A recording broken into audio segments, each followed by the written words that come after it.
एक व्यक्ति काफ़ी दिनों से चिंतित चल रहा था, जिसके कारण वह काफ़ी चिड़चिड़ा तथा तनाव में रहने लगा था।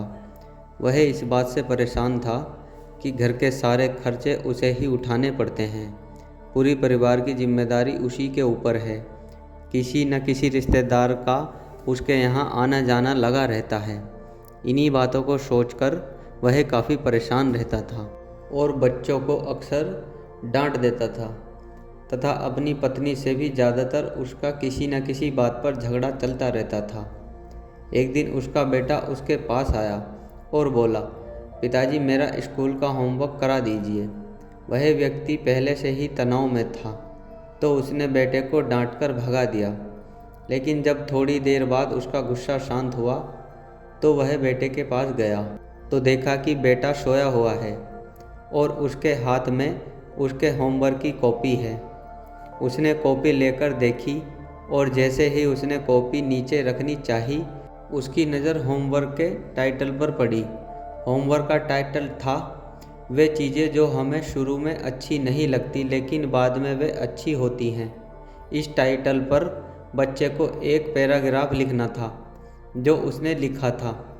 उत्सुकतावश उसने बच्चे का लिखा हुआ पढ़ना शुरू किया। बच्चे ने लिखा था, मैं अपने फाइनल एग्ज़ाम को बहुत धन्यवाद देता हूँ, क्योंकि शुरू में तो ये बिल्कुल अच्छे नहीं लगते थे, लेकिन इनके बाद स्कूल की छुट्टियाँ पड़ जाती हैं। मैं ख़राब स्वाद वाली कड़वी दवाइयों को बहुत धन्यवाद देता हूँ, क्योंकि शुरू में तो ये कड़वी लगती हैं, लेकिन ये मुझे बीमारी से ठीक करती हैं।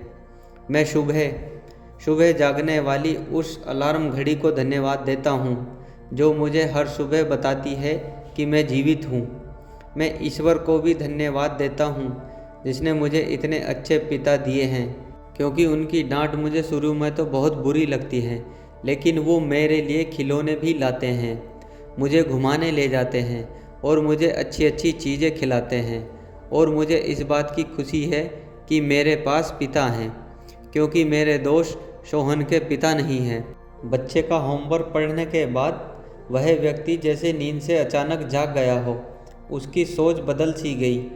बच्चे की लिखी बातें उसके दिमाग में बार बार घूम रही थी, खासकर वह लास्ट वाली लाइन। उसकी नींद उड़ा गई।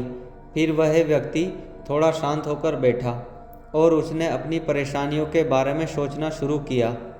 मुझे घर के सारे खर्चे उठाने पड़ते हैं, इसका मतलब है कि मेरे पास घर है और ईश्वर की कृपा से मैं उन लोगों से बेहतर स्थिति में हूँ जिनके पास घर नहीं है।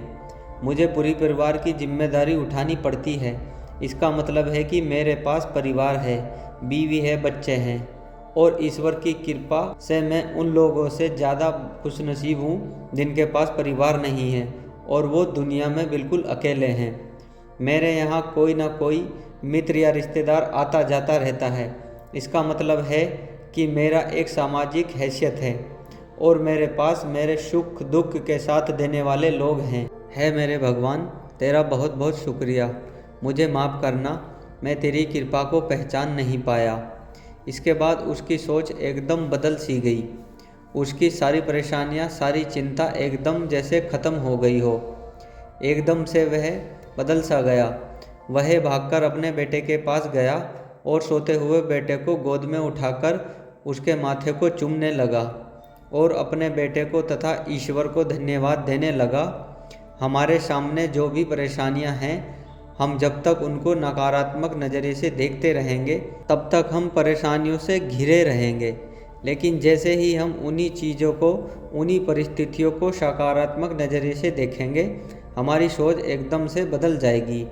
हमारी सारी चिंताएं, सारी परेशानियां, सारे तनाव एकदम ख़त्म हो जाएंगे और हमें मुश्किलों से निकलने के नए नए रास्ते दिखाई देने लगेंगे। दोस्तों, आज की कहानी में बस इतना ही। आज की कहानी आपको कैसी लगी कमेंट बॉक्स में बताएं। कहानी पसंद आई हो तो वीडियो को लाइक और चैनल को सब्सक्राइब करें।